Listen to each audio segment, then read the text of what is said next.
ሙአሚና ሰላም ነው እንደነሽ? ሰላም ነን ደህና ነን። ሙስሊም ወንክ ክርስቲያን ጀግና ሰው ደስ ይለኛል። ጀግና ነህ። የሆነ ቪዲዮችንም አይቻለው። እኔ ሙስሊም ነኝ አልহামዱሊላህ። እና እንደዚህ አይነት ሰው በአለም ላይ ይኑር። እስላም ላይም ሆነ ክርስቲያን ላይ ፈሪ መሆን ዝም ብሎ እዛ ትንንሽ የግሩፕ ከፍቶ ሰው የሚሞልጭ ሰው እንደዚህ ግልጽ ነፍስን ሰተ ስለምትከራከር በጣም ደስ ትላለህ። እንደዚህ ቀጥል። እንዳንተ አይነት ጀግና ሰው ካለ ክርስቲያንም ሙስሊምም ተከባብረው መኖር ይችላል። ግን እንደዚህ ዝም ብሎ እዚህ ውስጥ ትንንሽ የግሩፕ እየከፈቱ ሰው የሚሞልጩ በዚህ ሳይሆን ቁርአኑም ሐዲሱንም ባይብሉንም ግልጽ ቁጭ አድርጎ እንዳንተና እንደ ሁሱ መኖራችሁ ደስ ይለኛል። ቀጥሉ። እንደዚህ አትፍራ። እኔ ብሞት አልክ የሆነ ቪዲዮ አይቻለሁ።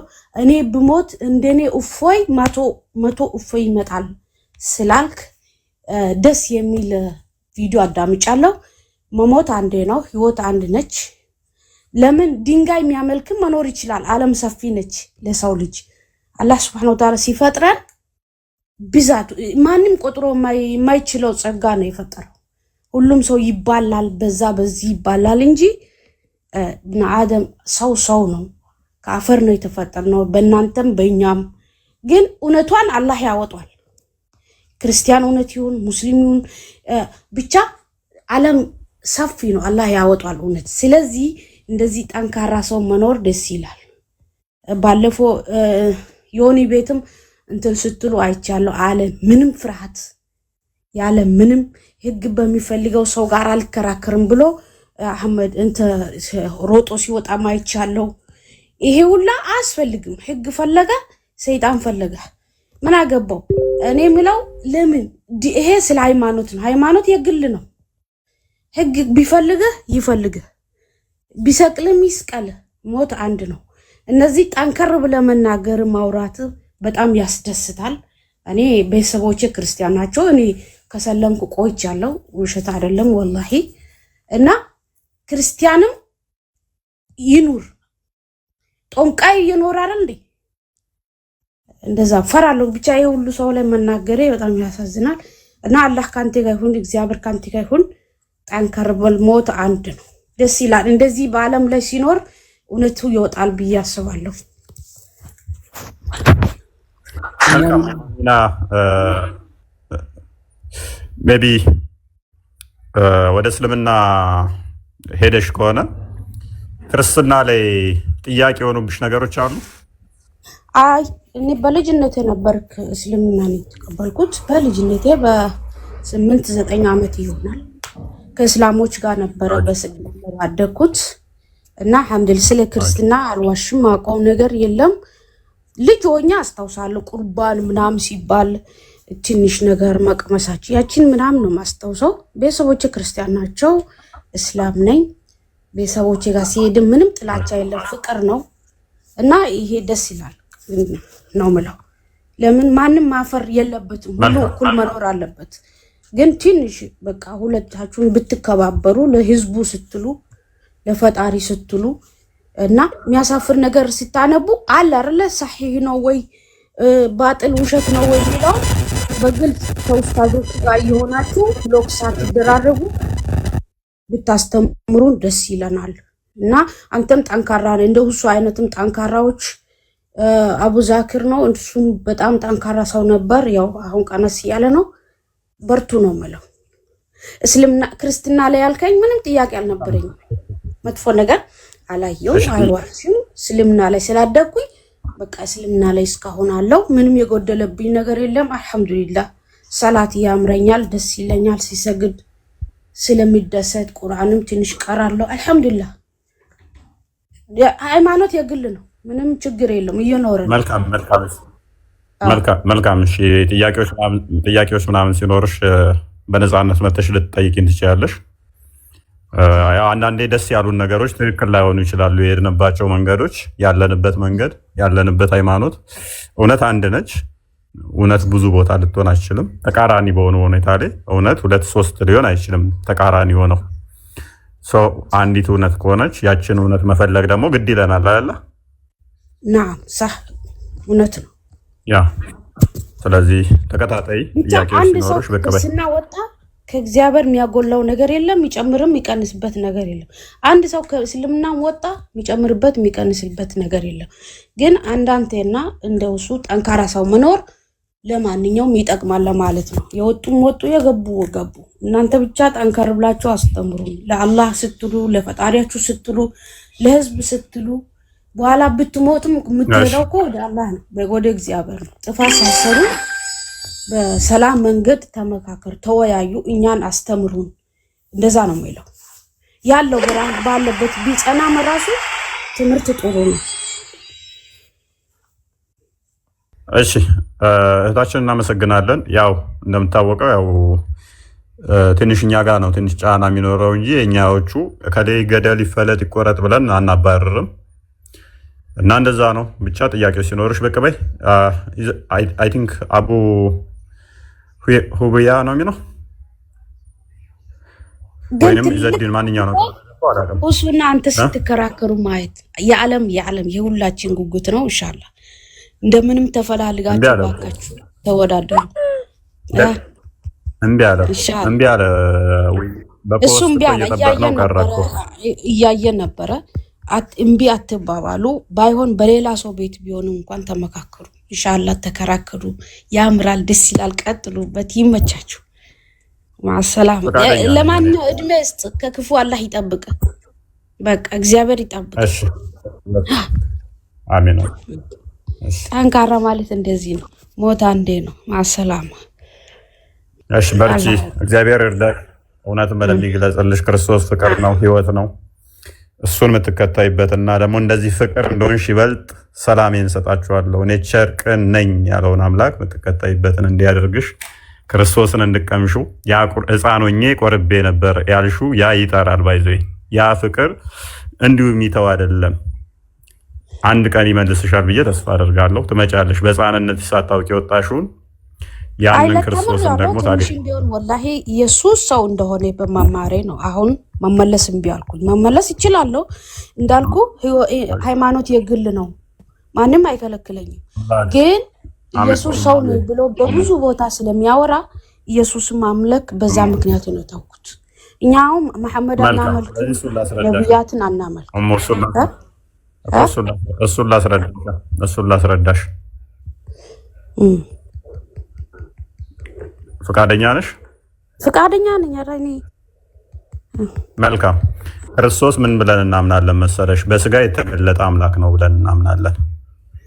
በስጋ የተገለጠ አምላክ ነው ስንል ፍጹም አምላክ የሆነው የኔንና ያንቺን የባሪያው መልክ ይዞ በስጋ ተገለጠ። ያ ክርስቶስ አምላክም ነው ሰውም ነው። ልብ በይ፣ አምላክም ነው ሰውም ነው። አስቀድሞ ሁሉን የፈጠረ ነው። አምላክ ብቻ ነበረ። ያ አምላክ ብቻ የነበረው ግን በስጋ ተገለጠና ፍጹም ሰው ተባለ። ያ የሚታየው ያ ኢየሱስ የተባለው እንደኔና እንዳንቺ ዝም ብሎ ፍጡር አይደለም። ከእናትና ከአባታችን የጀመረ ብቻ ሳይሆን በመለኮቱ አስቀድሞ የነበረ ሁሉን የፈጠረ ያ የተዋሃደውን ስጋውን ፈጥሮ ራሱ የተዋሃደው ነው። ለምሳሌ ልግለጽልሽ።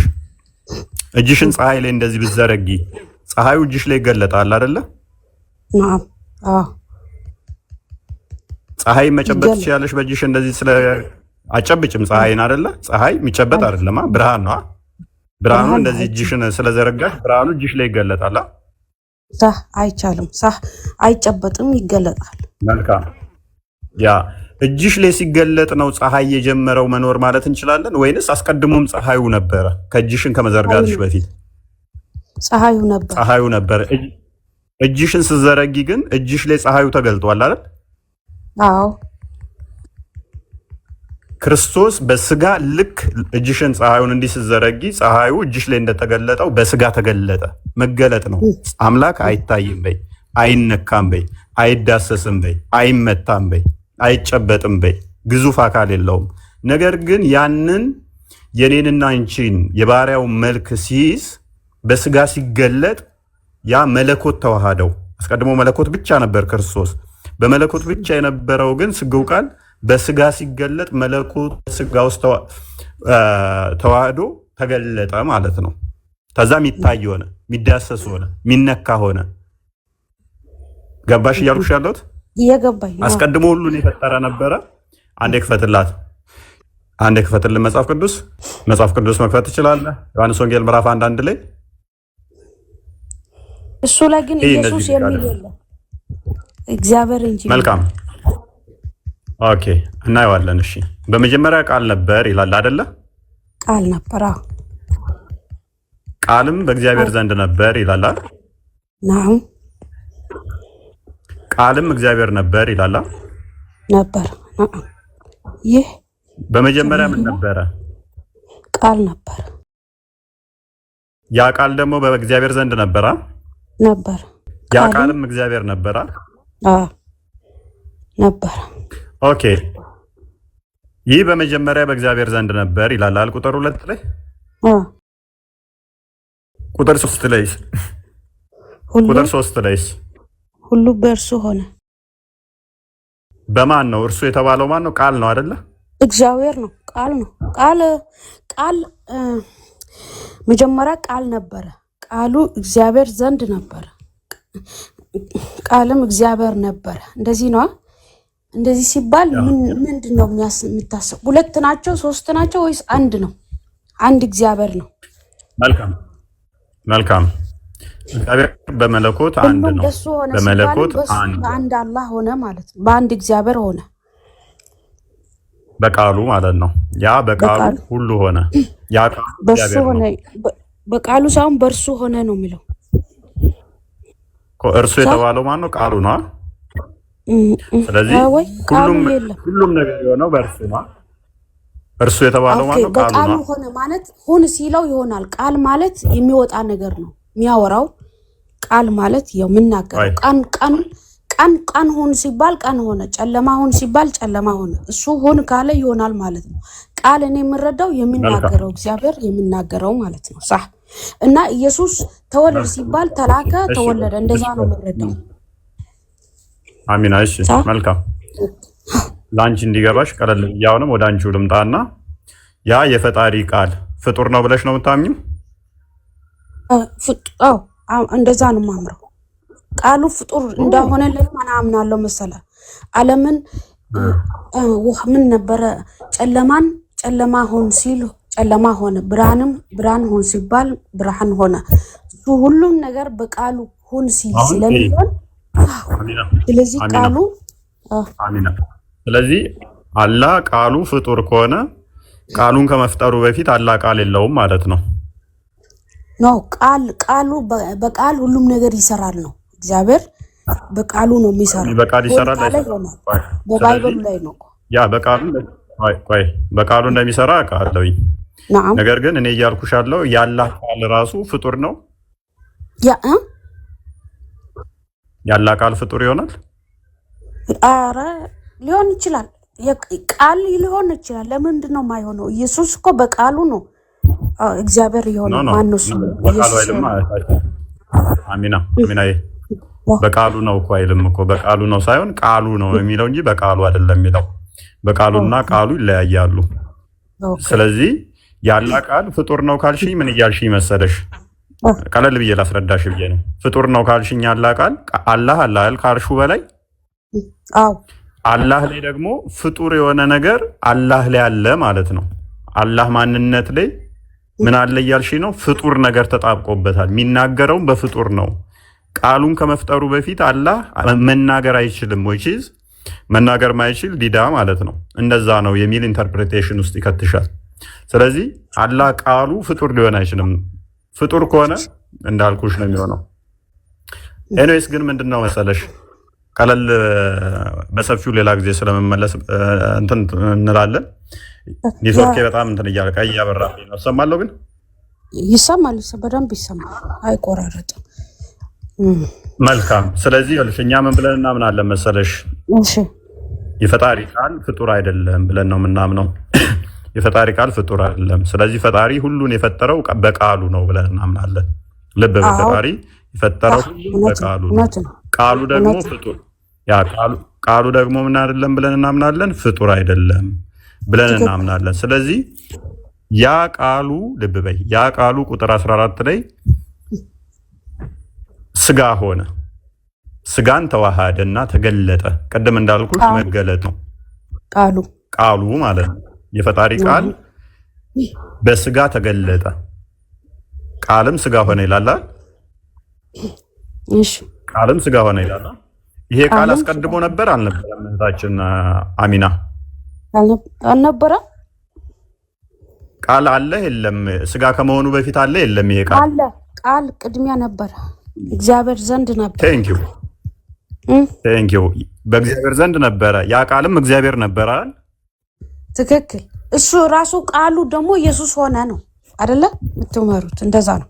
ያ በስጋ ተገለጠ። እንደዛ ከሆነ ኢየሱስ አለይሂ ሰላም ለምን ቃል ነኝ እግዚአብሔር ነኝ እኔ ቃል ነኝ ነበርኩኝ አላለማ? በአፉ ሲናገር ስላልሰማ ነው።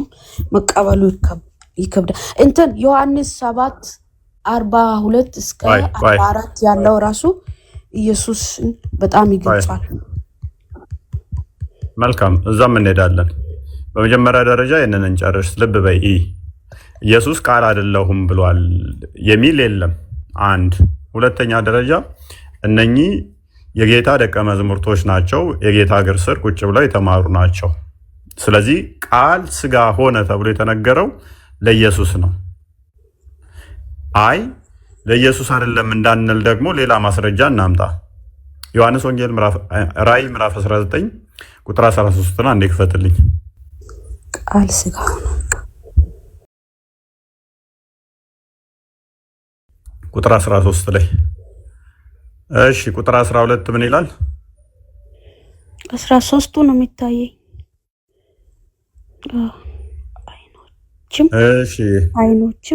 አይኖቹ እንደ እሳት ነበልባል ናቸው፣ በራሱ ላይም ብዙ ዘውዶች አሉ። ከራሱም በቀር አንድ ስንኳ የማያውቀው የተጻፈ ስም አለው። በደም የተረጨ ክርስቶስ ለእኛ እንደተሰቀለ እንደሞተ እናምናለን። እኛ በደም ቤዛ እንደሆነን እናምናለን። የተቀረጸ በደም የተረጨ ልብስ ተጎናጽፏል፣ ስሙም የእግዚአብሔር ቃል ተብሎ ተጽፏል ብሎ ምስክር ይሰጠናል። በደም የተረጨ ልብስ የተጎናጸፈው ማን ነው? ክርስቶስ ነው። ኢየሱስ ነው። ይሄ ስለሱ አይደለም። ቃል ኢየሱስ አይባልም፣ የእግዚአብሔር ቃል አይባልም ካልሽን ቃል ከዚህ በላይ መረጃ ልናመጣልሽ አንችልም። ራእይ ዮሐንስ ይሄ ራእይ ነው የምትይን፣ ለምሳሌ ሱራ 37 ቁጥር 105 ላይ ራይትን እናንተ እንደምን ትቀበሉታላችሁ? ትክክል መገለጥ ነው ብላችሁ ትቀበሉታላችሁ። ይህንኛው ደግሞ ወንጌል ነው። ወንጌሉን ደግሞ የተማረው ከክርስቶስ እግር ስር ቁጭ ብሎ የተማረው ደቀ መዝሙር ነው የጻፈልን። ልብ በይ፣ የነገረውን ነው የጻፈልን፣ ያስተማረውን ነው የጻፈልን። በተመሳሳይ ግን ሱራ 4 171 ላይ ኢሳ ያላ ቃልና መንፈስ እንደሆነ ደግሞ ቁርአኑ የሚያስቀምጠዋል። ኢሳ ምንድነው? ያላ ቃሉና መንፈሱ ነው ይላል። እኔ ደግሞ ይህንን ጥያቄ እናንተ ላይ ዘወርስ አድርጌ ልጠይቀው እችላለሁ። ምን ብዬ? አንቺ የጠየቅሽኝን ኢሳ የት ቦታ ነው እኔ ቃሉና መንፈሱ ነኝ ብሎ የተናገረው ብዬ ጠይቅሻለሁ። እኔ የት ቦታ ነኝ?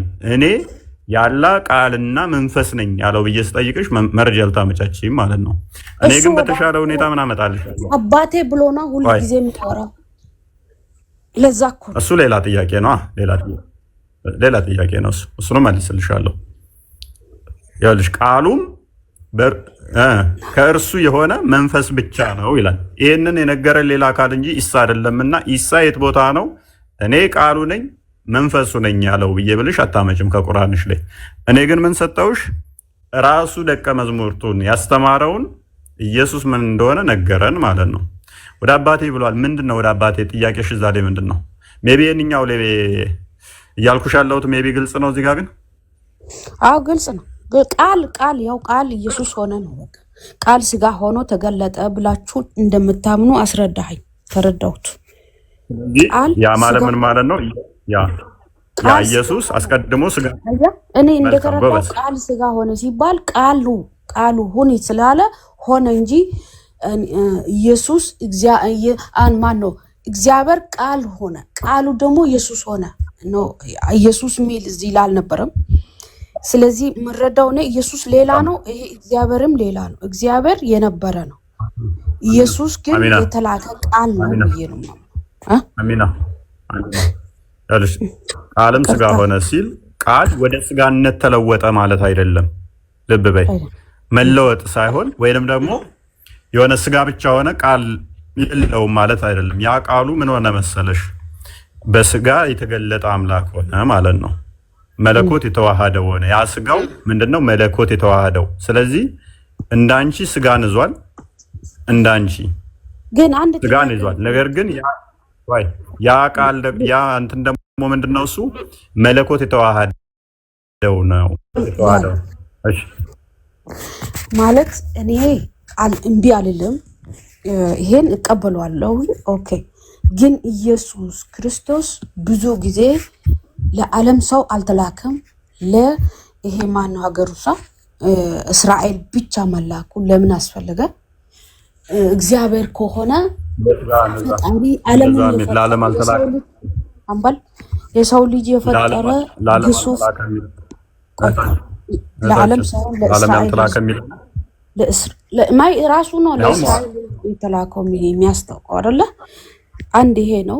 ሁለተኛ ደግሞ ይሄ ዓለም ግዙፍን ዓለም የፈጠረ ፈጣሪ እግዚአብሔር እንዴት በራሱ በፍጥሩ እጅ ሊሰቀል ይችላል? ሊገደል ይችላል? ይሄንን በፍጹም የሚቀበለው ነገር አይደለም። ይቅርታ ግን ወንድሜ አንተ ጠንካራ እንኳን በኔ ንግግርና በነዩሱም አትናደድም። እንዳትናደድ እድሜ ይስጣልህ ኢንሻአላህ። እንደዛ ይሄ ነው እኔ የሚያሳይ አንደኛ እነዚህ ሁለተኛው ደግሞ ይሄ ሁላ ግዙፍ ዓለምን ሁን በማለት የሰራው ፈጣሪ እንዴት በሰው ልጅ በእኛ በሽንታን በቅዛና ሰዎች ላይ በእጃችን ይገደላል? ይሄን በፍጹም እድሜ ልኬ መቀበል ማልችለው ነው። ሁለተኛ ደግሞ እሱ ምን ጊዜም ሲያወራ እኔ ከራሴ ምንም አንዳች ነገር ማድረግ አልችልም የሚለው ያሳስባል። ሁለተኛ መጨረሻ ላይ ይሄንን የተሰጠው ምን ነበር የተሰጠው? ለሱ ተሰጠኝ ይላል። ምን ጊዜም ይሄ ተሰጠኝ ይላል። የተሰጠውን ደግሞ ለእግዚአብሔር አሳልፎ እንደሚሰጥ ምን ነበር የሚባለው? ፍርድ እንዲፈርድ በሰው ላይ እንዲፈርድ ተሰጥቶታል። እነዛ ገባ አይደለ? ይገቡኛል። በቃ ይገቡኛል። ተደርቤ ስላወራሁ ችግር የለውም።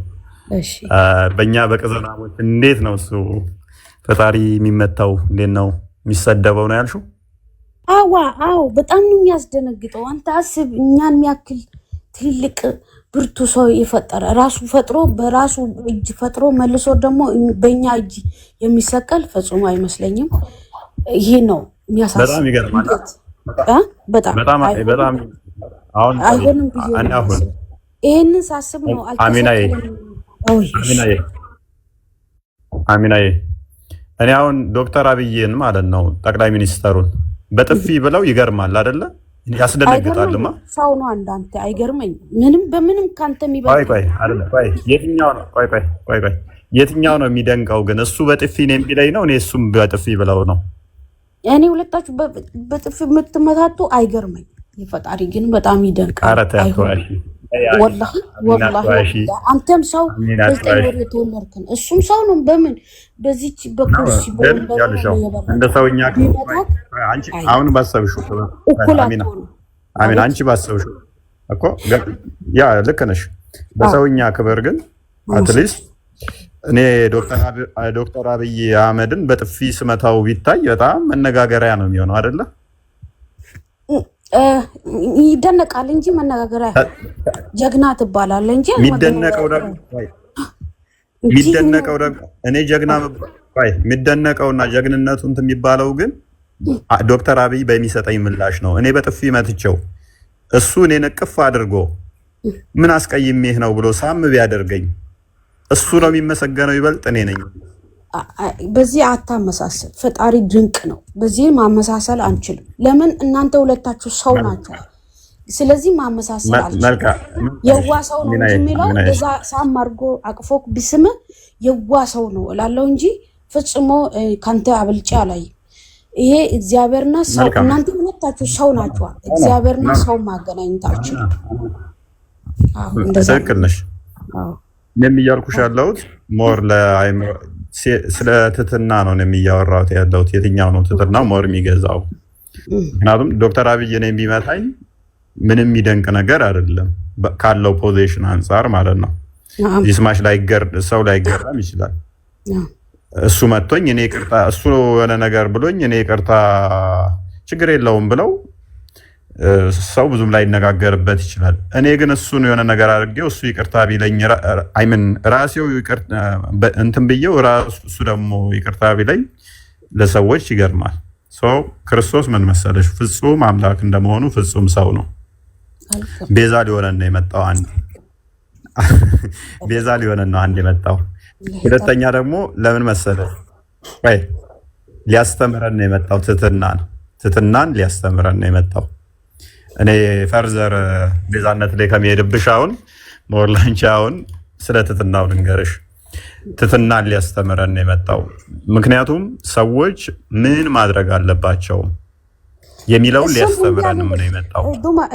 ወንድም እሱን እምቢ አይደለም። ትትና አለው ጥሩ ነገር አስተምራ ተልኳል። ወላሂ እሱ ቀበላለሁ እኮ አለይሂ ሰላም ድንቅ ሰው ነው። አሚና ይሄን ፓርት ማለት ነው እንጂ እሱ ቀበላለሁ። አሚና ብትሰሚ ደግሞ መልካም ነው። እስኪ እፎይ ደግሞ ያውራና አዳምጪው እስኪ ቀጥል እፎይ። ምክንያቱም ድንቅ ነው ቀበላለሁ ካልሽ አንዴ ክፈትልን። እሱ ሊያስተምረን የመጣው ምንድነው? እሱ ምሳሌ ሊሆነን የመጣው። ምሳሌ ሊሆን ከሆነ ደግሞ የእስልምናን አስተምሮ ያፈርሰዋል። ምክንያቱም ሙሐመድንና አላህን የተሳደበ ሰው ቅጣቱ እጅና እግር እያፈራረቁ መቁረጥ ከዛም መግደል ነው። ሱራ 5:33 ላይ ኢየሱስ ያስተማረው ግን አይደለም ለሚሰድቡት ለሚገሉን እንኳን ይቅርታ እንድንጠይቅ ምንም እንደማያውቁ እንድንነግራቸው ነው። አው ልክ ነው። ይሄውላ አውቃለሁ። አንድ ፊት ቢመጣ በአንድ በኩል አንድ ጊዜ አዳምጪ የሚታርግና እፎይ ይጨርስ። እሺ ቀጥል እፎይ። እሺ ያ ሱራ 5:33 ላይ የነዚያ አላህንና መልእክተኛውን የሚዋጉ በምድር ላይ ለማጥፋት የሚተጉ ሰዎች ቅጣት መግደል ወይንም መስቀል ወይንም እጆቻቸውንና እግሮቻቸውን በማፈራረቅ መቁረጥ ወይንም ከሀገር ማባረር ነው። ሙሐመድንና አላህ መናገር ቅጣቱ ምንድነው? መገደል፣ እጅና እግርን እያፈራረቁ መቁረጥ ነው። የኛ አምላክ ግን ያስተማረን ምንድነው? እሱ ዮሐንስ ወንጌል ምዕራፍ 13 ቁጥር 14 ላይ እሱ ዝቅ ብሎ መተናነስን ምንን ፍቅርን ያስተማረን። ታላቅ ሊሆን የሚወድ ምን ይሁን አለ? ለታናሹ አገልጋይ ይሁን። እናንተ መምህርና ጌታ ትሉኛላችሁ፣ እንዲሁ ነኝና መልካም ትላላችሁ። እንግዲህ እኔ ጌታና መምህር ስሆን እግራችሁን ካጠብኩ፣ ልብ በሉ ጌታችሁ ሆኜ እግራችሁን ካጠብኳችሁ፣ እኔ መምህራችሁ ሆኜ ዝቅ ብዬ እግራችሁን ካጠብኩኝ፣ እናንተ ደግሞ እርስ በርሳችሁ እግራችሁን ትተጣጠቡ ዘንድ ይገባችኋል። ከፍ አድርገው። እኔ ለእናንተ እንዳደረገውላችሁ አለ። እኔ ምን ለእናንተ እንዳደረገው እናንተ ደግሞ ታደርጉ ዘንድ ምን እሱ እንዳደረገ ለፍጥረቱ እናንተም ታደርጉ ዘንድ ምን አድርጌያለሁ አለ? ምሳሌ ሰጥቻችኋለሁና አለ። ክርስቶስ ምሳሌ ሊሆነን ነው የመጣው። ለእኛ ምሳሌ ሊሆነን መጥቷል። አምላካችን ምን ሊሆን መጥቷል? ምሳሌ ሊሆነን መጥቷል። ዝቅ ማለትን፣ ለሰዎች ዝቅ ብሎ ራስ መተናነስን። እውነት እውነት እላችኋለሁ ባሪያ ከጌታው አይበልጥም፣ መልእክተኛም ከላከው አይበልጥም። ስለዚህ ዝቅ ማለትን፣ እኩልነትን አስተማረን ማለት ነው።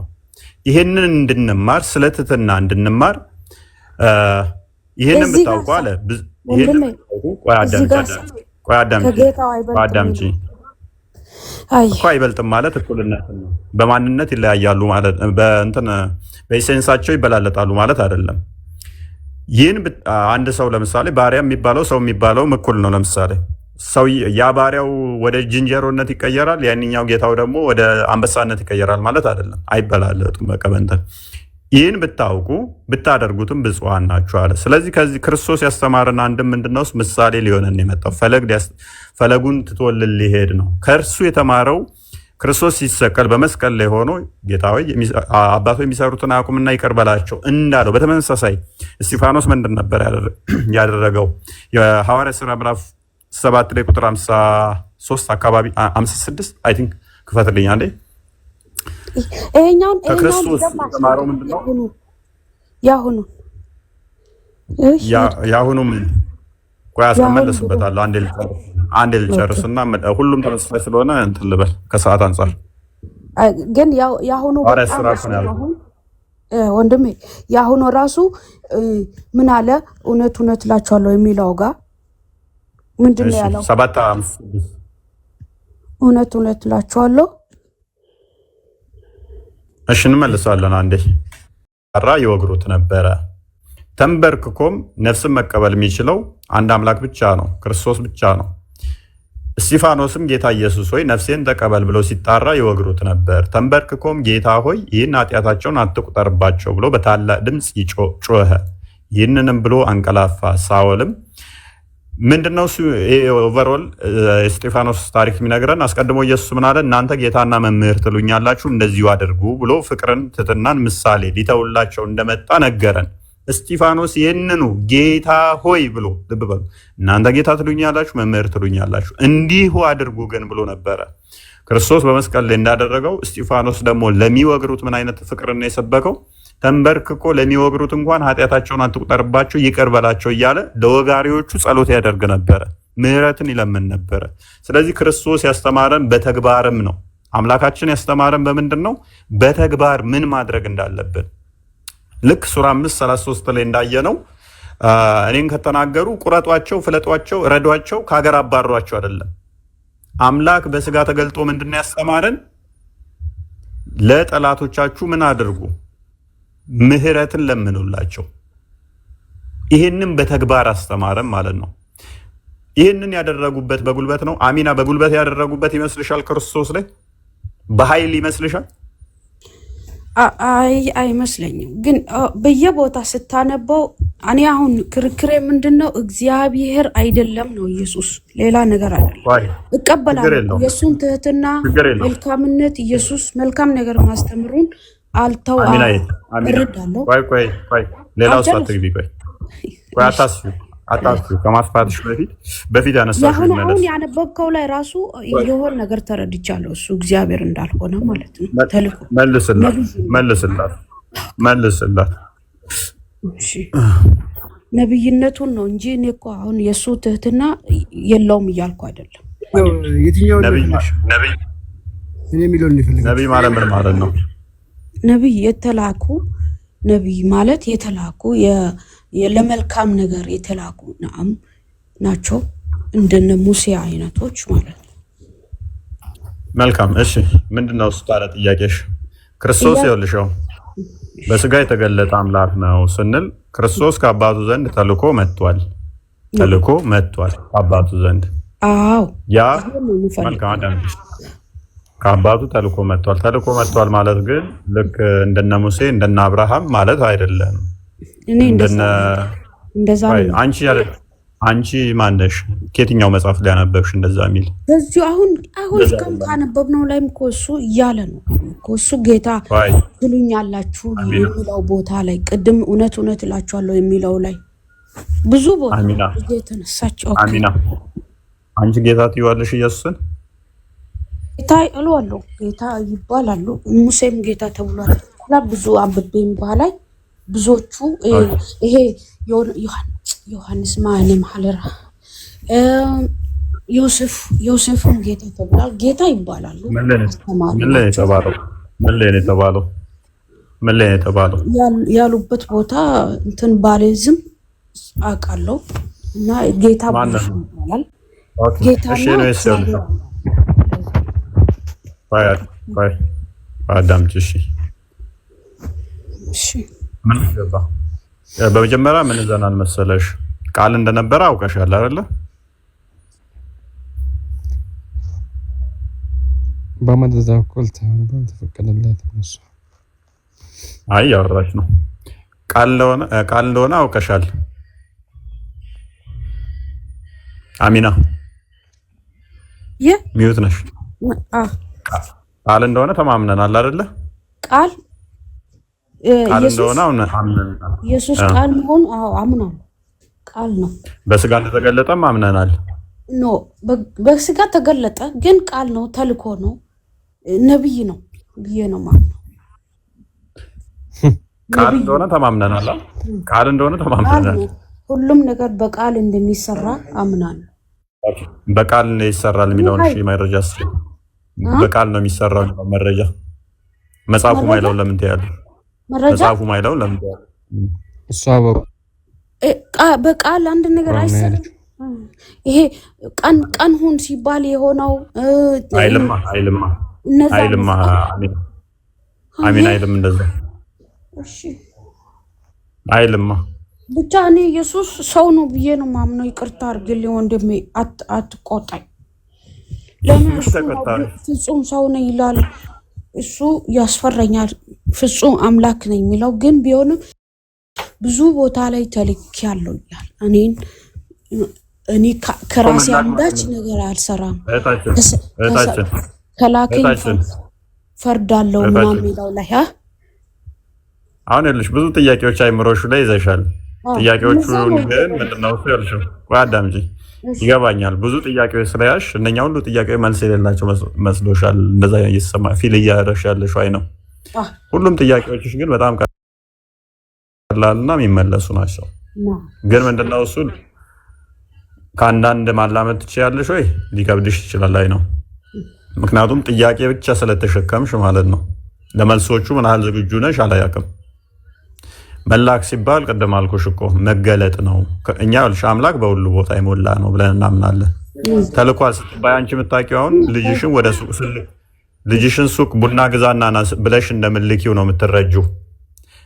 ቡና ገዝቶ ሊመጣ ሲሄድ ከቤት ውስጥ ይጠፋል። ቤት ውስጥ አይኖርም፣ ሱቅ ነው የሚኖረው። ሱቅ ቡና ገዝቶ ሲመጣ ደግሞ አንቺ ጋር ይመጣል አይደለም? እንደዛ ነው መላክን የምትረጂው። እኛ መላክን ደግሞ የምንረዳው እንዴት መሰለሽ? መገለጥን ነው የምንረዳው፣ በመገለጥ ማለት ነው። ለምን መልካም ለምን ቆንጆ ነው። ምክንያቱም እግዚአብሔር መንፈስ ነው። ዮሐንስ ወንጌል ምዕራፍ 4 ላይ እንደሚናገረው ቁጥር 24 አካባቢ እግዚአብሔር መንፈስ ነው። መንፈስ ደግሞ በሁሉ ቦታ የሞላ ነው። በሁሉ የሞላ ከሆነ ቃሉ በሁሉ ቦታ ያለና በሁሉ የሞላ ነው፣ በሁሉ ያለ ነው። ስለዚህ ተላከ ሲባል ለኛ የሚታየን ሲገለጥልን ያ መገለጡን ለኛ መታየቱን ምን እንለዋለን? መላክ ብለን እንረዳዋለን። አሁን አገኘሽኝ? አገኘሁ። ዞሮ ዞሮ መላክ ላንቺ የምትረጁ እንደ ሰውኛ ምንድን ነበረ? ከአንዱ ቦታ ሲሄድ ወደ አንዱ ቦታ ላይ መጉደል ነው አይደለ? ከአንዱ ቦታ ይጎላል አይደለ? እግዚአብሔር ግን የሚጎልበት የለም። በሁሉ የሞላ ስለሆነ በሁሉ ያለ ስለሆነ ቃል ደግሞ በሁሉ ያለ ነው። ምክንያቱም ቃል እግዚአብሔር ነው ብለን ተማምነናል። ቃል በመጀመሪያ በእግዚአብሔር ዘንድ ነበር፣ ቃልም እግዚአብሔር ነው ብለን ተማምነናል።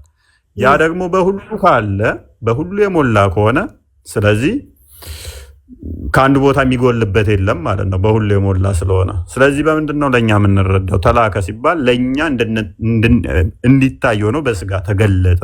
ያንን ነው መላክ ማለት እንጂ ከአንዱ ቦታ ጎሎ ወደ አንድ ቦታ ሄደ ለሰዎች ሊነገር እንደዛ ማለት አይደለም። በስጋ ግን ተገለጠ። ያ መላክ ብለን እንረዳዋለን። ሜቢ መላክ ግልጽ ሆነልሽ? ኦኬ ብዙ አየ። አሁን እንደዛ ካስረዳኸኝ በምሳሌ ማመን ይቻላል እንዴ? ቁርአንም ሆነ መጽሐፍ ቅዱስን በምሳሌዎቹ እንደዛ። አሁን እነዚህ ምሳሌዎች ናቸው የነገርከኝ። ቁርአን በምሳሌ ላይሆን ይችላል። መጽሐፍ ቅዱስ ግን እጅግ በምሳሌ ነው የምንረዳው። ምክንያቱም ክርስቶስም በምሳሌ ነበር ሲያስተምር የነበረው። እያስመሰለ ማለት ብዙ ቦታ ግን እኔ እግዚአብሔር ነኝ አላለም እኮ ማይ እኔ እግዚአብሔር ነኝ አላለም። ብዙ ቦታ አሚናን የእግዚአብሔር ነኝ አልኩሽ። ታመልኪኛለሽ? አላመልክም። ለምን አታመልኪኝም አልኩኝ። ይኸው ለምንድነው ማላመልከው? መጽሐፍ ቅዱስ ላይም ቁርአን ላይም ያንተ ስም ከሌለ እንዴት አመልካለሁ? መጽሐፍ ጽፋለሁ። በቃ ቀላል ነው። ሌላ አዲስ መጽሐፍ ጽፋለሁ። ለምን ትስቂያለሽ? ደምሳሽ ለምን ደምሳሽ ለምሳሌ እነ ሙሴ እነ ሃሩን እነ አብርሃም እንደ ይስሐቅ ባመኑበት ማመን ነው። በእነሱ ቴንክ ዩ። ስለዚህ አብርሃም ለምሳሌ በአላህ አላመነም። ለምን ታመልኪዋለሽ? እግዚአብሔር ያምናል በአንድ አላህ፣ በአንድ እግዚአብሔር በአንድ ያምናል። በኢየሱስ ግን ስህተት። ዘፍጥረት ምዕራፍ 18ን ክፈትላት። ኦኬ አላህ ለአብርሃም ተገልጦለታል። አይቶታል። አብርሃም አላህና አብርሃም ተገናኝተው ነበረ። አላውቅም። አላህ ለሰዎች ይገለጣል ምድር ላይ መጥቶ አይገለጥም። መልካም እሺ፣ አንብቤው። እሺ እሺ፣ እየሰራው ነው። አንብቡልኝ፣ እያዳመጥኩ ነው። በቀትርም ጊዜ እርሱ በድንኳን ደጃፍ ተቀምጦ ሳለ እግዚአብሔር በመምሬ የአድባር ዛፍ ተገለጠለት። ዓይኑንም አነሳ፣ እነሆ 3 ሰዎች በፊቱ ቆመው አየ። ባያቸውም ጊዜ ሊቀበላቸው ከድንኳኑ ደጃፍ ተነስቶ ሮጠ፣ ወደ ምድርም ሰገደ፣ እንዲህም አለ። ማን ተገለጠለት ነው የሚለው? እግዚአብሔር። አላህ ለሰው ተገልጦ ያውቃል? ምድር ላይ መጥቶ ለአብርሃም ተገልጧል? አዋ እንደዚህ አለ እኮ ለሙሴ መገለጥ፣ ለአብርሃም ብዙ ቦታ እና ለዮሴፍ ይገለጣል። የለም፣ በብርሃን ይገለጣል። ለሙሴ ራሱ ይገለጣል። በመላእክ ተልኮ ማለት ነው። እንዴት እንደሆነ አላህ በመላእክ ተልኮ ይገለጣል ማለት በብርሃን አላህ በመላእክ ተልኮ በብርሃን ማለት ግን ማንም ሰው አያየውም እሱ ማለት ነው። እኔ እያልኩሽ ያለው ለአብርሃም ያው 3 ሰዎች በ3 ሰዎች አምሳል ተገልጦለታል። ኦኬ እንደዛ ነው። ግን ኢየሱስ ታይቷል፣ ግን እግዚአብሔር አይገለጥም፣ አይታይም።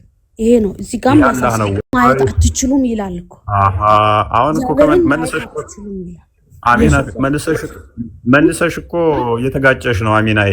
ቅድም ምን አልሽኝ? አላህ ለነ ዩሱፍ ተገልጦላቸዋል አልሽኝ።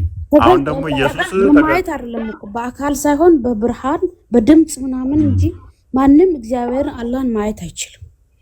በሙስሊም በክርስቲያንም አይታይም አይደለ?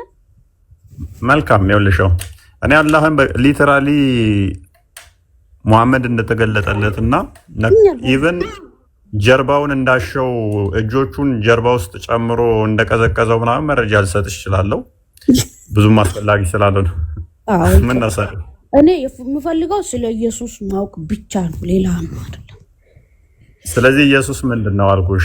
ኢየሱስ ነው ብቻ ነበር ማመን የምፈልገው እና ብዙዎች የሙሐመድ ሰለላሁ ዐለይሂ ወሰለም የአላህ እንደማይገለጥ እንደማይታይ ኢየሱስ ያስተምራል ወይስ ያስተምራል?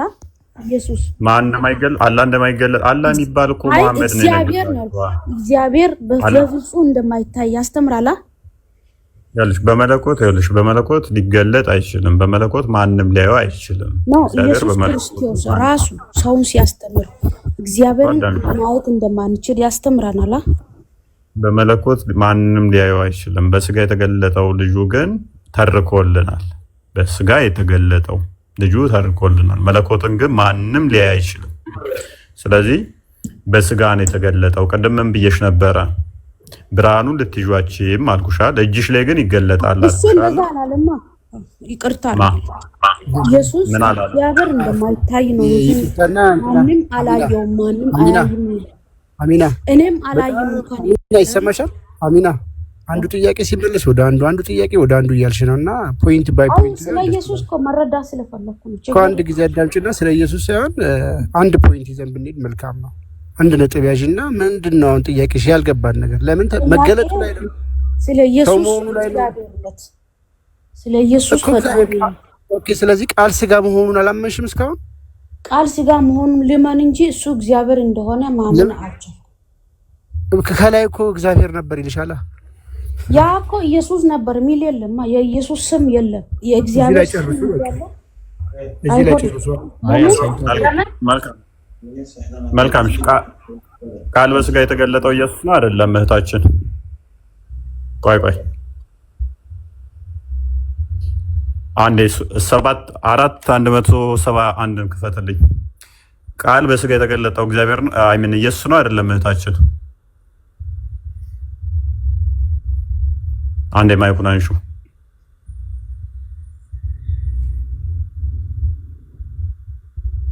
አሚና ሚዩት ነሽ። ሚዩት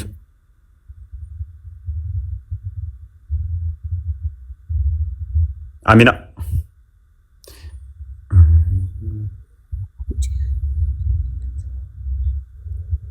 በስጋ የተገለጠው ቃል ኢየሱስ ነው አይደለም?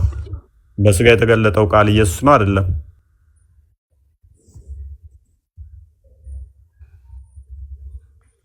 አሚና እኔ ልጠይቅ ወንድም ጥያቄ አለኝ። እሷ ትጨርስ ነው ይተርክ ወጣች።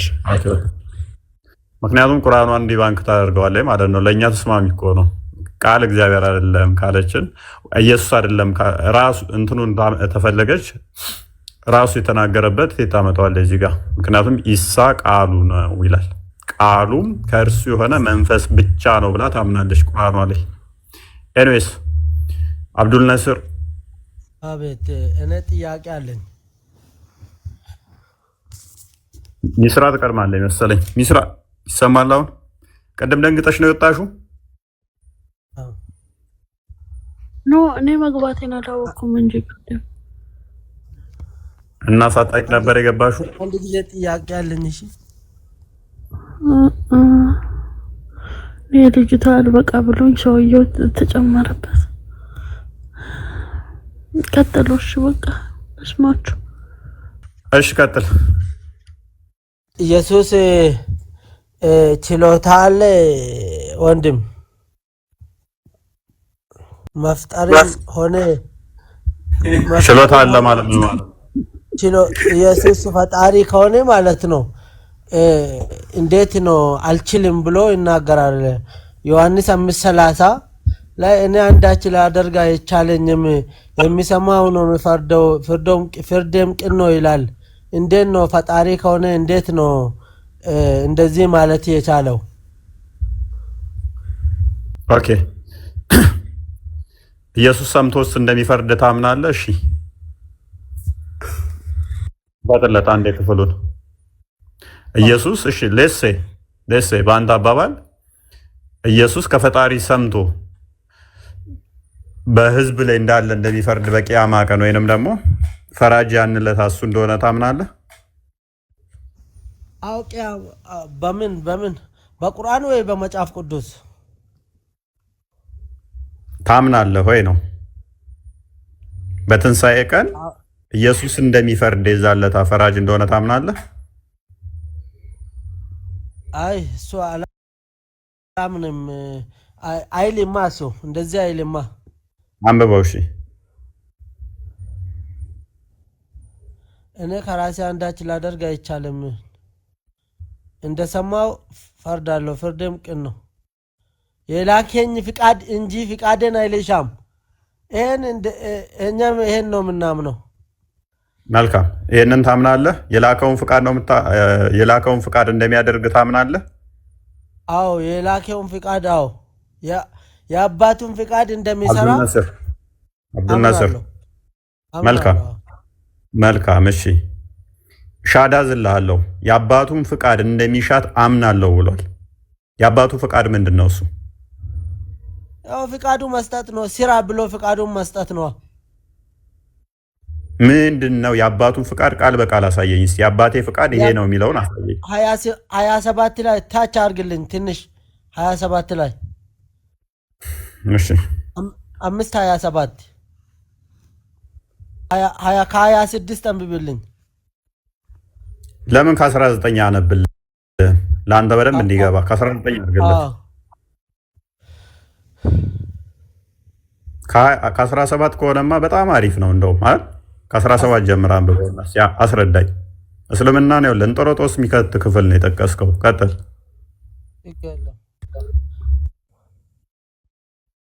ቀጥል። አባቴ እስከ ዛሬ ይሰራል እኔም ይሰራለሁ። ኖ አንብበው ሙሉን። ማን ነው የሚለው? ኢየሱስ ብለህ ጀምር። የት? አዎ አንብቡ እናንተ አንብበው፣ ራስህ አንብብ።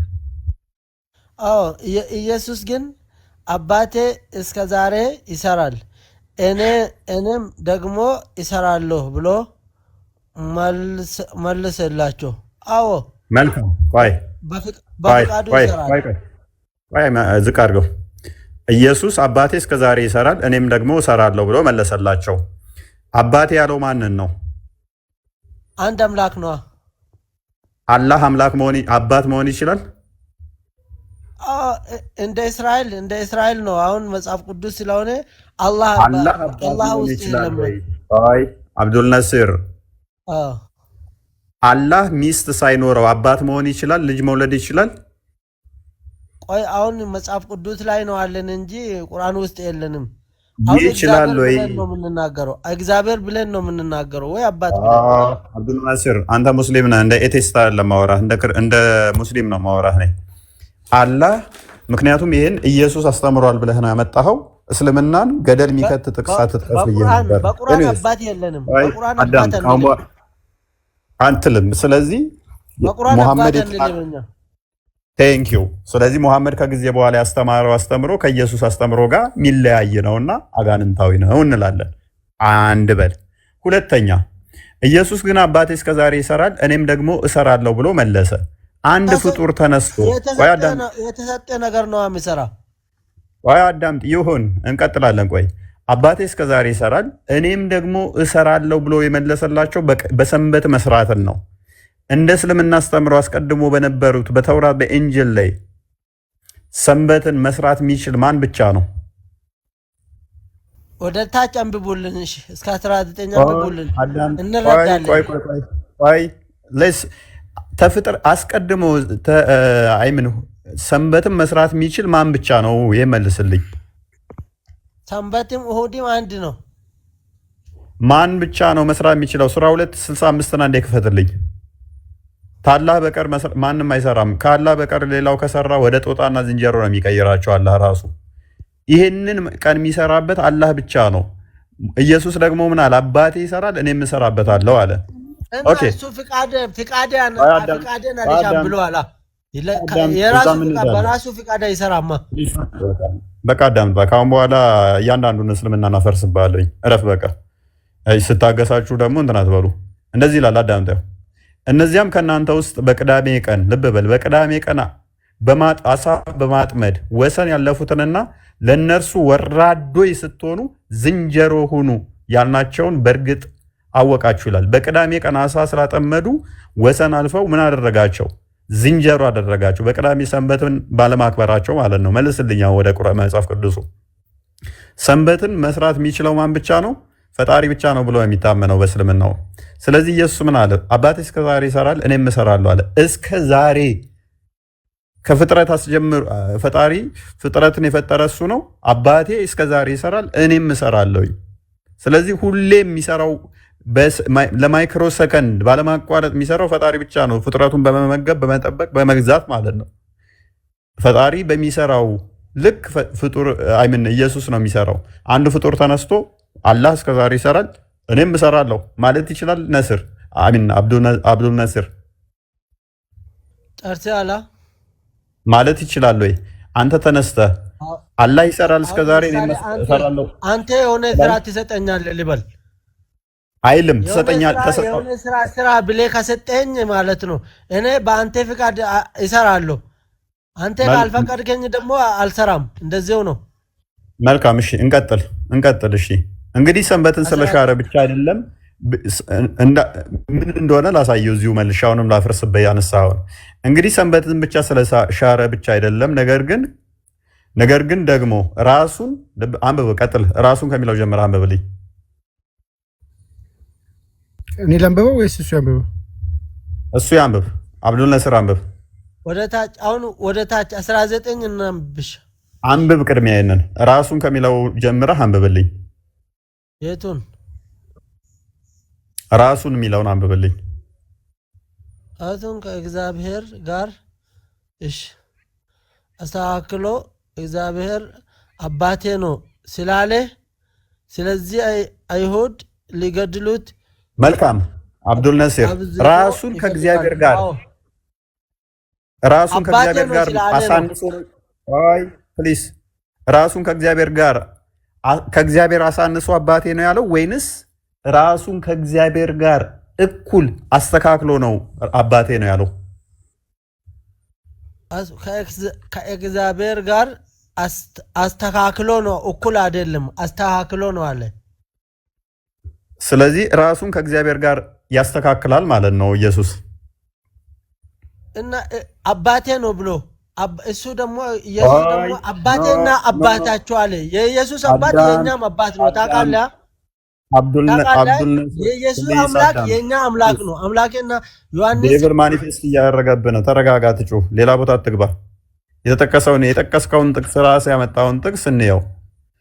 ራሱን ከእግዚአብሔር ጋር ምን አድርጎ ነው የሚለው? አስተካክሎ ማለት እኩል አድርጎ፣ እኩል ማለት ነው። ምን ኢየሱስ ራሱን ከማን ጋር? ከእግዚአብሔር ጋር። ፕሊስ አዳምጥ። አስተካክሎ ማለት ምን ማለት ነው? ማስተካከል ማለት ምን ማለት ነው? ማስተካከል ማለት ምን ማለት ነው? ቃሉን አትቀይር ብዬ ነው እንጂ ማስተካከል ማለት እኩል ማለት አይደለም። እሺ ቁጥር 19 ያርግለት። ስለዚህ ኢየሱስ መለሰ እንዲህም አላቸው፣ እውነት እውነት እላችኋለሁ አብ ሲያደርግ ያየውን ነው እንጂ ወልድ ከራሱ ሊያደርግ ምንም አይችልም። ያ የሚያደርገውን ሁሉ ወልድ ደግሞ ይህን እንዲሁ ያደርጋል ይላል። ሙሐመድ አላህ የሚያደርገውን አይቶ ያደርጋል። ማትሄልኛል እኔ ጎበዝ እንደዚሁ ነው። እኔም ያንተ ወጥመድ ውስጥ ለመግባት ነው የመጣሁልህ። በጣም ወጥመድ ውስጥ ከተኸኛል። አንድ ፍጡር ተነስቶ አንድ ፍጡር ተነስቶ አብዱል ነሲር አትሳቅ። አንድ ፍጡር ተነስቶ ፈጣሪ ሲያደርግ ያየሁትን ነው ማደርገው፣ ፈጣሪ የሚያደርገውን ያንን እኔም አደርጋለሁ ማለት ይችላል? እንዴት? ፈጣሪ ከሰጠው እንዲያርግ ፈጣሪ እንዲያርግ ከሰጠው ያረጋል። እኔ አልጠየቅኩም እንደዛ ብዬ። ምክንያቱም እዚህ ጋር ምንድነው የሚለው? እውነት እውነት እላችኋለሁ አብ ሲያደርግ ያየውን አለ እንጂ ወልድ ከራሱ ሊያደርግ ምንም አይችልም አለ። ያ የሚያደርገውን አብ ማለት ነው። የሚያደርገውን ሁሉ ግማሹን አይደለም የሚለው፣ የተወሰነውን ሲሰጠው አይደለም የሚለው፣ የሚያደርገውን ሁሉ ወልድ ደግሞ ይህን ያደርጋል አለ።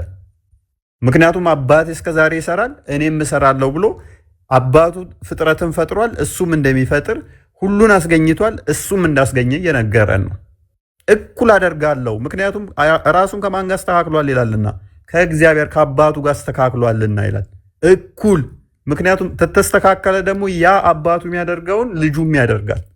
እሱ ነው እየነገረን ያለው።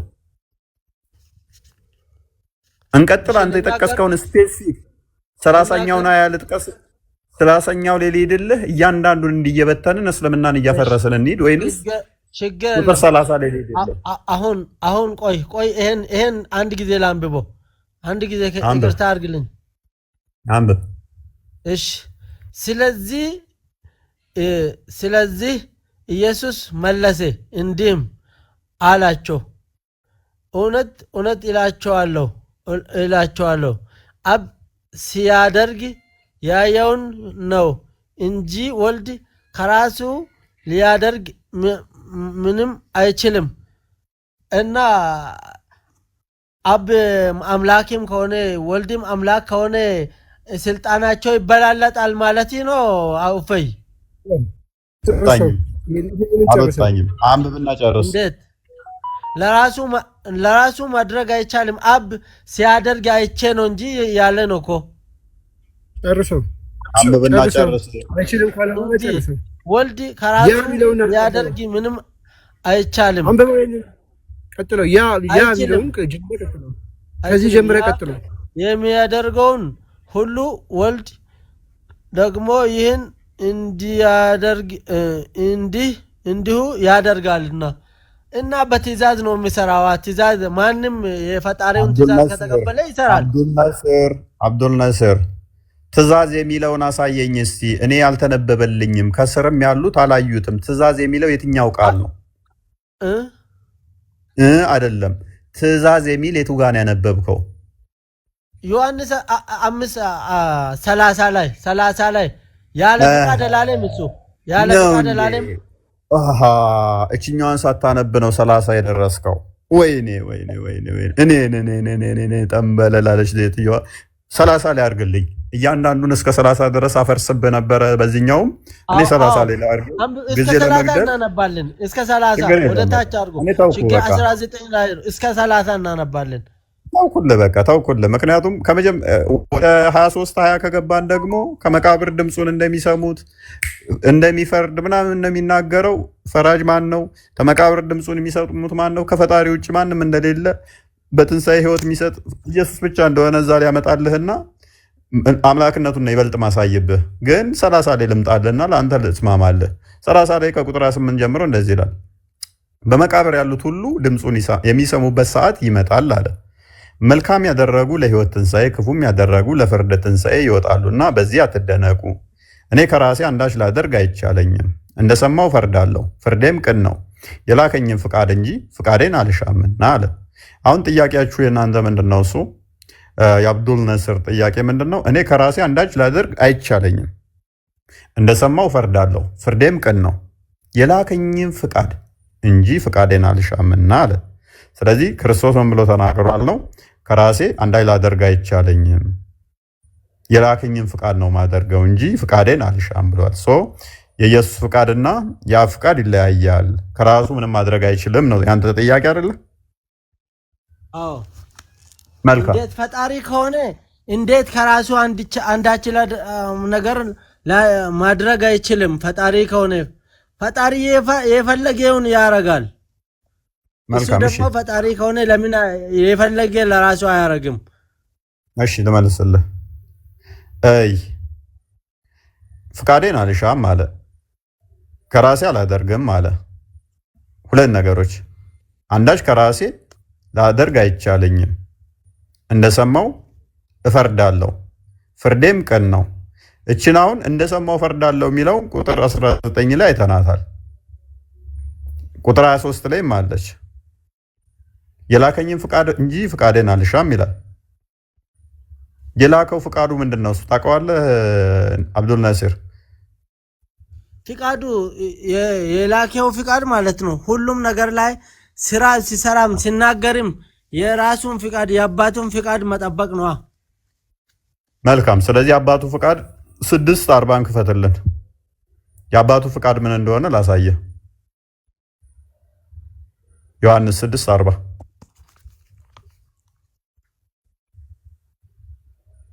አንብበው። 6:40 እንደዚህ ይላል። ለአንብብልህ አንብበዋለህ። አንብበው። ልጅንም አይቶ በእርሱ የሚያምን ሁሉ የዘላለም ሕይወትን እንዲያገኝ እንጂ የአባቴ ፍቃድ ይህ ነው ይላል። የአባቴ ፍቃድ ምንድን ነው አለ? ልጅን አይቶ በእርሱ የሚያምኑ ሁሉ የዘላለም ሕይወትን እንዲያገኙ የአባቴ ፍቃድ ይህ ነው፣ እኔም በመጨረሻው ቀን አስነሳዋለሁ አለ። ቅድም ምን አለ? ፍቃዴን አልሻም። የማን ፍቃድ ነው ማደርገው አለ? የአባቴን ፍቃድ እንጂ አለ። የአባቱ ፍቃድ ምንድን ነው? የአባቱ ፍቃድ ደግሞ ምንድን ነው ስንል በልጁ እንድታምን ነው አለ። ልጁ ደግሞ ምን የሚያደርግ ነው? በመጨረሻ ቀን ከመቃብር የሚያስነሳ ነው። ከመቃብር የሚያስነሳት የሚችል ደግሞ ማን ነው? አንድ ፈጣሪ ብቻ ነው። አባትየው ፍቃዱ ምንድን ነው? በልጁ እንድታምን። ልጁ ፍቃዱ የሚፈልገው ምንድን ነው? የአባቱን ፍቃድ ማድረግ። አባቱ ደግሞ ፍቃዱ ምንድን ነው? እሱ በልጁ እንድታምን። ልብ በል። ልጅን አይቶ በእርሱ የሚያምን ሁሉ የዘላለም ሕይወትን እንዲያገኝ እንጂ የአባቴ ፍቃድ ይሄ ነው። የአባቴ ፍቃድ ምንድን ነው አለ? በእኔ እየሰማ ነው። በእኔ እንድታምን ነው የአባቴ ፍቃድ። ከዛስ በመጨረሻው ቀን አስነሳለሁ። የዘላለም ሕይወት እሱ እንደሚሰጥ ማመን። የዘላለም ሕይወት እንደሚሰጥህ በልጁ ማመን። ከመቃብር የሚቀሰቅስህ እሱ እንደሆነ ማመን የአባቱ ፍቃድ ነው። ፍቃዳቸው ይለያያል ወይ? ኔቨር። 17:10 ክፈትልኝ። ዮሐንስ 17:10 እንደዚህ ይላል። ወንድማችን አብዱል ናስር የኔ የሆነ ሁሉ ያንተ ነው፣ ያንተውም የኔ ነው፣ እኔም ስላንተ ከብሬያለሁ ይላል። የአብ የሆነ ሁሉ የወልድ ነው፣ የወልድ የሆነ ሁሉ የአብ ነው። ስለዚህ ልብ በል፣ ከራሴ አንዳች ማድረግ አይቻለኝም ሲል ቆይ ለኔም የሰጠኝ ተራ የሰጠኝ ሄደ። እኔ እኮ አንተን አክብሬ ነው። ለኔም ተራ የሰጠኝ ተናገር እንጂ እኔ አብዱል ናስር ቅድም እኮ ዝም አልክ እኮ 6:40 ፍቃዱን ጠይቄህ እኮ ዝም አልከኝ እኮ። አሁን ምን መሰለህ የውኑ ላይ ጥያቄ አለኝ። አሁን ምሳሌ አንተ በአልኮ ላይ ምን ብለን ነው የምናምነው ሲል መልስልኝ። ምን ብለን ነው? መልካም ይኸው እንዲህ ይላል አምላክ ብለን ነው ምናምነው ወይ የተላከ መልእክተኛ ብለን ነው ምናምነው? እሺ ቁጥር 39 እንደዚህ ይላል። ቁጥር 40 ላይ እንደዚህ ይላል። ልጅን አይቶ አለ ምን ይላል መሰለ? ልጅን አይቶ በእርሱ የሚያምን ሁሉ አለ ምን ይላል? አንብቦ ልጅን አይቶ በእርሱ የሚያምን ትንሽ ከፍ አድርገው። ልጅን አይቶ በእርሱ የሚያምን ሁሉ በምን እርሱ ማለት ልጅ ነው ወይ አብ ነው እኮ? አዳምጣ እሺ፣ እዛው ይመልስልሃል። ልጅን ያለህ እኮ ነው። ልጅንም አይቶ በእርሱ ልጅ የተባለው ነው እርሱ የተባለው። ልጅንም አይቶ በእርሱ የሚያምን ሁሉ የዘላለም ሕይወትን እንዲያገኝ የአባቴ የአባቴ ፍቃድ ይህ ነው አለ። የአባቱ ፍቃድ ምንድን ነው? ልጅን አይቶ በእርሱ ማመን። እኔም አለ በእርሱ ማለት እኮ በእግዚአብሔር ነው። በእርሱ ያለ እኮ በእግዚአብሔር ነው። ልጁን አይቶ በእርሱ ማመን ማለት በእግዚአብሔር ማመን ነው። ልጅንም አይቶ እርሱ የተባለው ለመጀመሪያው ስም ነው የመጣው። እርሱ የሚመጣው ለመጀመሪያው ላልተጠቀሰ ስም አይመጣም። እርሱ ልጅንም አይቶ በእርሱ የሚያምን ሁሉ የዘላለም ሕይወትን እንዲያገኝ የአባቴ ደግሞ የሚለው መጣ። የአባቴ ፍቃድ ይህ ነው። እኔም አለ ወንድም እኔም አለ አምላክ ነው ብለሃል። እሺ አዳምጫለሁ አንድ ጊዜ። እኔም ያለው ማን ነው? እሱ ወንድማችን እኔም ያለው ማን ነው? የቱ ጋር ነው ያልከው? ያው በመጨረሻ ቀን እኔም በመጨረሻ ቀን አስነሳዋለሁ። ማን ነው ይሄን ያለው? ኢየሱስ ይሆን ሳይሆን ነው። ምክንያቱም እየተናገረ ያለው ኢየሱስ ስለሆነ። ስለዚህ አሁን አዳምጥ በቃ። እንደዚህ ከሆነ ይጋጫል፣ ወንጌሉ ይጋጫል እንዴ? ሌላ ቦታ ደግሞ አዳምጥ አንደኛ ቆሮንቶስ ምዕራፍ 10 አዳምጥ መልሰው ቃል። ስለዚህ ምንድነው እሱ የአባቱ ፍቃድ ልጁን አይቶ ማመን ነው። ልጁም ደግሞ ከመቃብር እንደሚያስነሳ ማመን ነው። ስለዚህ ቅድምም ብያችኋለሁ የአብና የወልድ ፍቃድ ደግሞ ልዩነት የላቸውም። 17:10 እና እንዲክፈትልኝ ወደ ቅድሙ ተመለስ። እንዴት ወንድም ልዩነት አለ እንጂ በቀስ ማይከስ ነሰሰርሊ አንተን ማለት አይጠበቅብንም እኮ አይንህን ግንባር ካደረከው ማለት ነው። ማቴዎስ 24:36 እኮ ስለዛች አላቅም ይላል እኮ። ሌላ ቦታ አትሂድ። ኦኬ የኔ የሆነ ሁሉ ያንተ ነው፣ ያንተውም የኔ ነው፣ እኔም ስለነርሱ ከብሬያለሁ ይላል። አንድ ፍጡር ተነስቶ የፈጣሪ የሆነ ሁሉ የኔ ነው ሊል አይችልም። ፍጥረት ሁሉ የፈጣሪ ነው። አንድ ፍጡር ተነስቶ ግን ሁሉ የኔ ነው ሊል አይችልም። ራሳችንም የራሳችን ስላልሆን ማለት ነው የፈጣሪ ነን። ስለዚህ ኢየሱስ ምን አለ? ያብ የሆነ ሁሉ የኔ ነው የኔውም ያብ ነው አለ። እንደሰማው ነው የምፈርደው ቢል የሰማው ምንድነው? የአብን ነው አይደለ? የአብ ደግሞ የማን ነው? የወልድ ነው። 16:15 እና እንደክፈትልኝ። ላብ ያለው ሁሉ የኔ ነው አለ። ስለዚህ ለኔ ካለኝ ወስዶ ይነግራችኋል አለው። አብ ያለው ሁሉ የማን ነው? የወልድ ነው። ልብ በሉ። አንድ ፍጡር ተነስቶ አላህ ያለው ሁሉ የኔ ነው አይልም፣ እንደ እስልምና ሁሉ ማለት ነው። ስለዚህ ከራሴ እንትን አይደለም ከአብ ነው ቢል የአብ ራሱ የማን ነው? የወልድ ነው። ታዲያ ምን እያለ ነው ጥቅሱ? 5:30 ምን እያለ ነው ሲባል ከአብ የተለየ አንዳች አላደርግም ነው። ከአብ የተለየ አላደርግም። የፍቃድ ልዩነት የለንም ነው። የፍቃድ ልዩነት የለንም። ፍቃድ የአብና የወልድ ፍቃድ አንዲት ስለሆነች ማለት ነው። የተለየ ፍቃድ የለንም ለማለት ነው። ከአብ የተለየ አንዳች አላደርግም ነው። አንዲት ፍቃድ ስላለች ማለት ነው። የአብ የሆነ ሁሉ የወልድ ስለሆነ የወልድ የሆነ ሁሉ ደግሞ የአብ ነው እና እንደዛ ነገር ምንድነው መዳረቅ ሆነ እንዴ? ዝገት ሆነ አዛገ በጣም እና አሪፍ ትምህርት እየተማሩ ነበረ። አንደኛ ቆሮንቶስ ምናምን ማለት አልጀመረም እንዴ? ዝገት አደረገው።